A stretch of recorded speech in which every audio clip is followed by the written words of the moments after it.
Hi, Misha here, and we're going to talk about British bayonets again, and do not turn away. No, you're going to watch this with me, because this is actually a lot of fun. Trust me, pokey things are fun for boys and girls of all ages. British bayonets. We did one on the SMLE, namely like the 1907 and its variations, and that was for the original Mark III, what have you. But this is, of course, a No.4 Mark I, well, star rifle, because this is a long branch. World War II, expedited, 303, and the whole idea was they wanted to increase accuracy and speed up production, so it actually has a slightly longer barrel, but they were also concerned about weight. So when it came time for a bayonet, we got this jobber, the No.4, well, starting off with the Mark I bayonet. The whole idea was to make this cheap, simple, but also lightweight and compact for the soldier, basically to give them something. Now, the original Mark I was only made in the UK, specifically in Scotland, by a Singer sewing machine, and they were just made at the very beginning of No.4 Mark I production, so, 1941, give or take, and they only made about 75,000. This here is a No.4 Mark II, by far the most common variation. In fact, they produced about 3 million of these total, including in Canada by Long Branch and in the USA by Savage. So this was pretty standard, and then they were made in the UK by Singer again. And really the only difference between the Mark I and the Mark II is right here on the tip. This has a little bit of machining here and here. The Mark I actually had full machining, kind of a small cruciform section for about 1 inch. I actually did own one once, but that was cool and all, but people started giving crazy money, so there it went. And obviously it's a socket type, it's spring loaded, tubular steel scabbard, so it was compact and, well, easy enough to put on.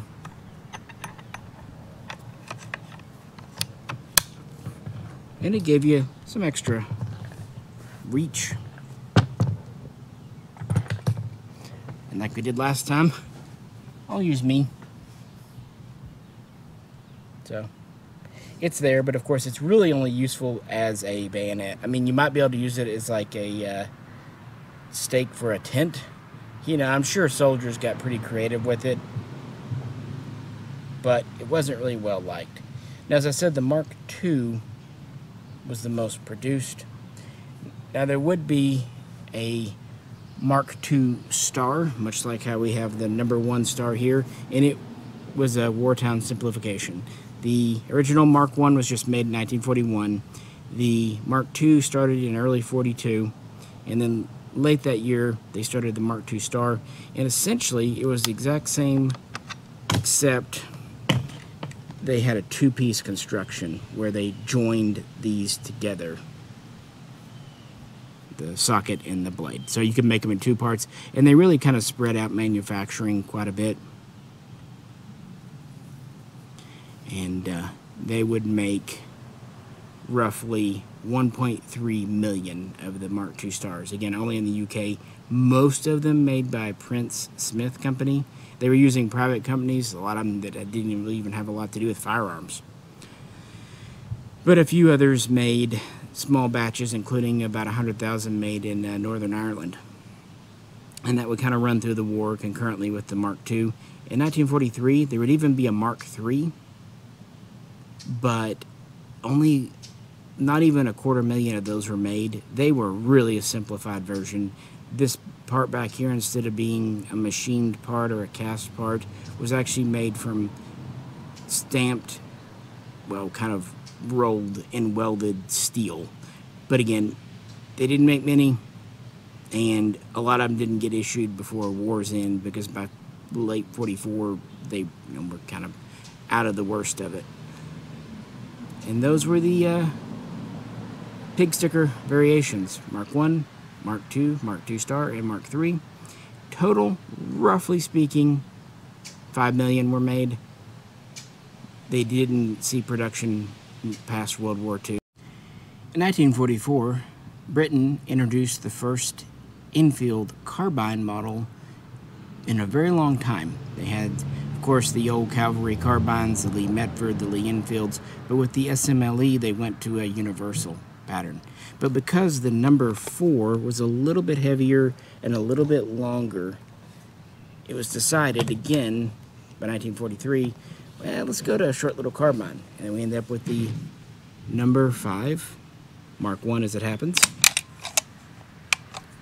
These would actually be produced from 44 through the end of the war, all the way up to about 47 by a couple of different companies, including Fazakerley.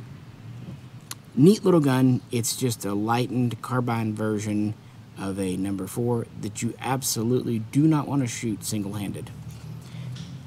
Has a kind of cool, old school, kind of reminds me of a Bren gun flash hider, and you'll notice the bayonet lug is very different from the socket style. That's because with the new gun, they took an opportunity to go back to a blade bayonet, even though if it's shorter. This is the number 5 Mark 1 bayonet for the number 5 Mark 1 carbine. So we actually have a real handle again, lug, ring, and we have this kind of clipped point or Bowie type blade with a fuller groove. And really overall length of the stabby bit is essentially the same, about 8 inches. Whereas this is about 10 inches overall because of the short socket, and this is about a foot long, about 12 inches because of the grip. And of course it attaches in a very different way, very robust lug. And honestly, it works better than it has any right to. And tell me that doesn't look cool.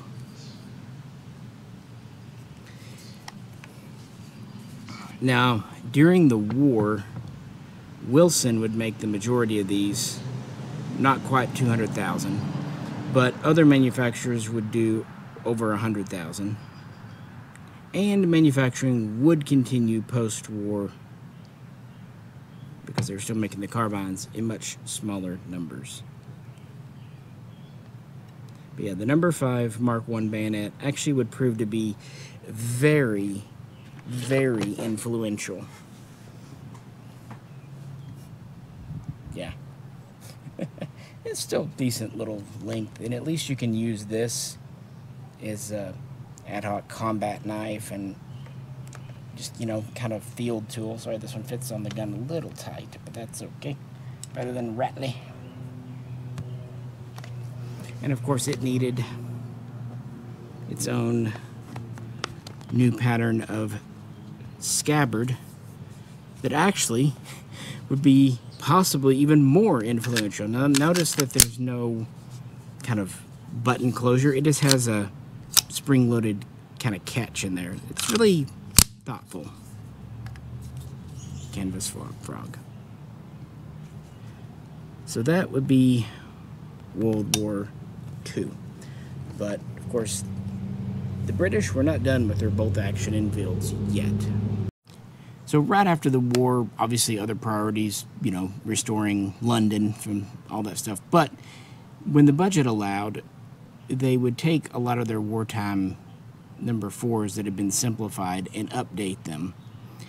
That's what we have here. This is a so-called number 4 Mark 1-2, which is a number 1 updated the number, or excuse me, Mark 2 standard. The 1/3 would be a Mark 2 Star updated.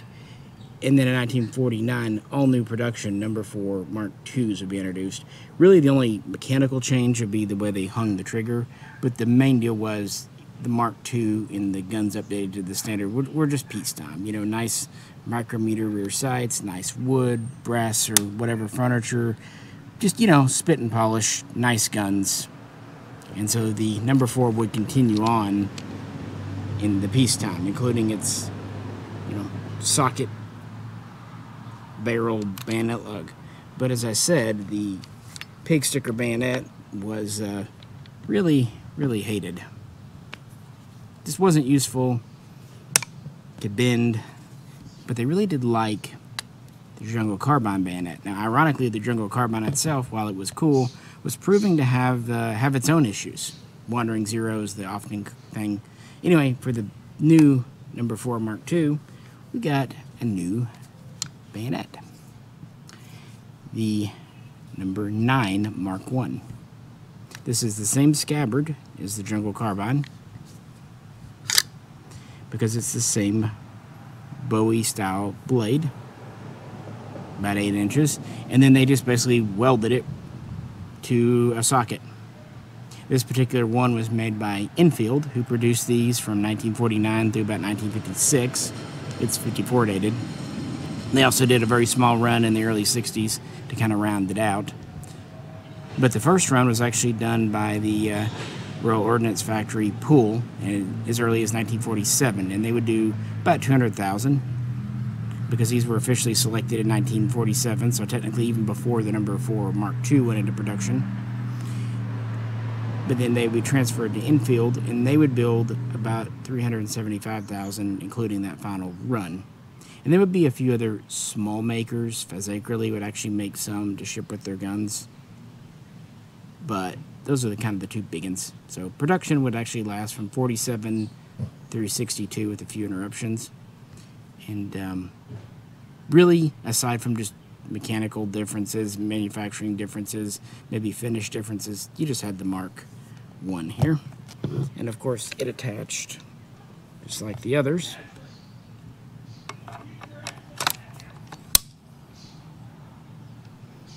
and was much more beloved. It was cheaper than the Jungle Carbine's No. 5 bayonet. Maybe not quite as useful, but at least gave you something extra. And pretty good reach here. But at this point, let's be honest, bayonets are, if they're not being used for like a tool, they're for parades, that kind of thing. But the No. 9 was greatly liked. So much so that overseas, where it was produced, like Canada, South Africa, it would definitely last into the 60s.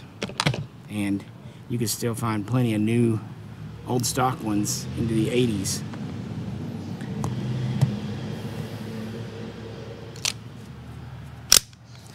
Same kind of little detent there. And it was not just used on the Enfield bolt action. You didn't think I wasn't going to mention the Sten Mark V, did you? Yeah, kind of famous because it not only has a No. 4 style front sight, but also takes a No. 4 style bayonet. Now the one on this one is actually a Pool 1949, so the last of the 3 years they made them. And I don't actually have a scabbard for this one. I've been kind of looking half-heartedly for a spare No. 9 or Jungle Carbine scabbard, because again, they're kind of all the same. But yeah, they were used on here. Now, before you say anything, yes, I know technically the No. 7 land bayonet was supposed to be for the Sten Mark V. Or you could put the pig sticker on. And I did actually own a No. 7 once, but again, much like with the Cruciform No. 4 Mark I, and I just passed it along. Plus, I'm going to be honest, I didn't really like the No. 7. It just seemed weird to have a fake muzzle ring. It's cool, though, if you want to look it up. It actually had a pivoting socket and a handle, but it had this style of blade. So, kind of think of the No. 5 bayonet over here. But if it had a socket here that rotated up and it would latch on, but then you still had this big ring out front that was just hanging in space.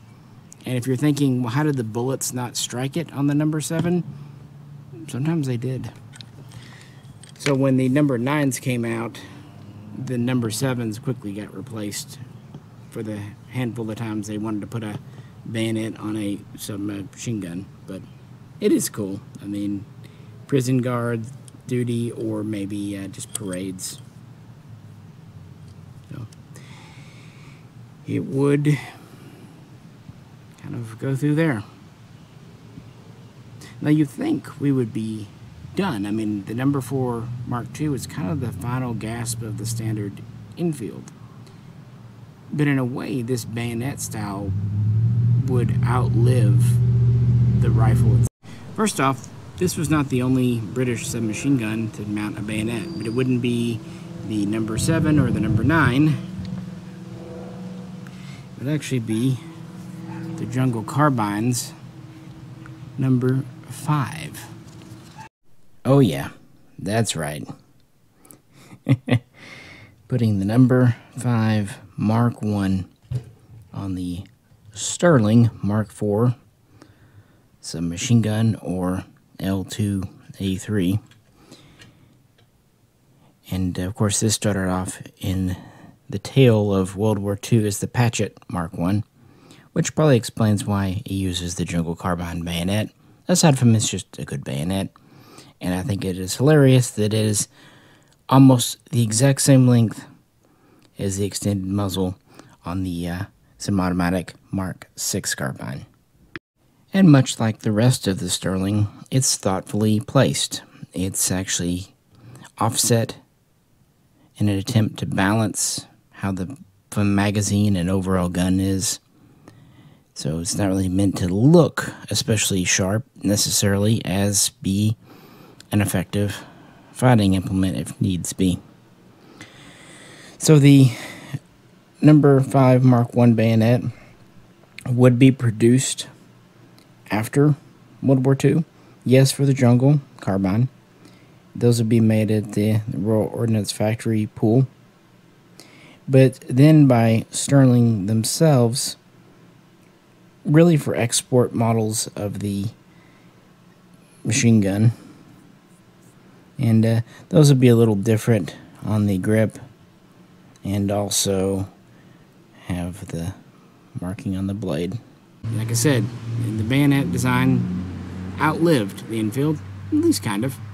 1957, after a couple of years of trials, Britain, Canada, Australia, eventually also New Zealand, and a few others would adopt a version of the FNFAL known as the Imperial pattern, the L1A1, or the SLR for self-loading rifle. Yeah, even then they were not really committing to full autos. 7.62 NATO, 21-inch barrel, pretty well standard if you know them. But they too had a bayonet lug, but they didn't go with like the Belgian style Type A or even the Belgian style Type B, certainly not the Belgian style Type C. Instead, they looked to what they'd already done, essentially reworking the Jungle Carbine bayonet, smaller ring for whatever it's worth, metal grips, and still kind of the same Bowie style fullered 8-inch blade with metal grips, but a new type of catch back here, because this is a new pattern for sure. There's not interchangeability. So even though the grip changes, the blade is the same.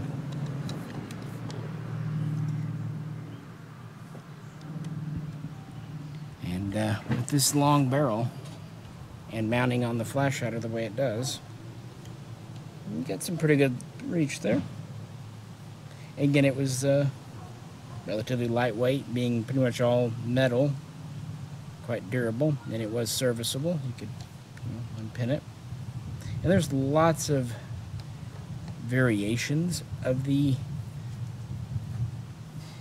SLR bayonet, and of course they weren't just made in the UK, they were made in Australia and Canada. At first, all three nations essentially produced the same bayonet. The UK had the L1A1, Australia, the L1A2, and Canada, the C1. But it wouldn't be long before changes started to be made. And this one is actually Aussie, we can tell, because it doesn't really have any markings. Around 1958-59 in Britain, the L1A3 was introduced. And essentially, same bayonet, except the latch is more or less flush / protected, so that it couldn't be accidentally hit. Of course, metal grips and all that. Now, in Australia, while we will still just call it an L1A2, around 1960, they would go to a different fuller. Originally, they were all kind of squared. Australia, they started kind of making them round like this one. And those are made, of course, at Lithgow in England. At the time, it was the Royal Small Arms Factory at Enfield. And in Canada, the C1, which looks very similar to this, except it's got rivets instead of bracing. It was made, of course, at Canadian Arms Limited, Long Branch. So, next, we would actually get some changes in the UK during the L1A3's run. They would shorten the fuller, because for some reason they felt that the blade was weak back here. And then they would also simplify the crossguard. Notice it's pretty, got a little dip here and a little bit of curve here, and even some versions would like this hole back here. Well, they would go to a simplified crossguard towards the end of A3 production in the 60s.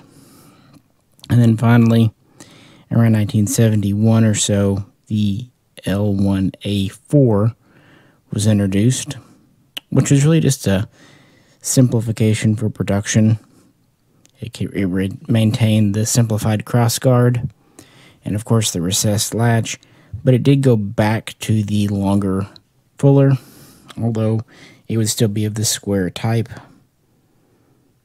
Australia would still continue, at least on paper, to make these through 1988, although one has to question how many bayonets they're making that late. And in Canada, it was pretty much one big run, starting in 56 and lasting through about 1966, give or take. All very similar, and all kind of a unique style to fit this unique lug. I guess I should mention that just as they reverse engineered and had an unlicensed copy of the FAL, India also had an unlicensed copy of the L1A4 style bayonet, although it had wood instead of metal for the grips. And interestingly, some of the Indians had a longer blade. This is our usual 8-inch. India did one that was about 10 inches, giving it an overall length of about 14.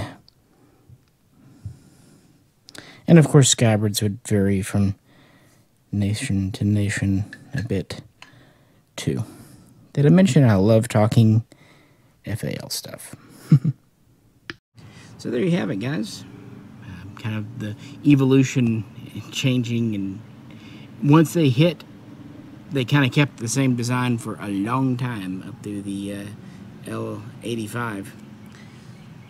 So they started off with the not terribly beloved pig sticker, all its variations. I should mention they did make, briefly, a variant of this point, I was going to say blade, it's not really fair to call it a blade, that would fit the Sten Mark II, but those are pretty uncommon.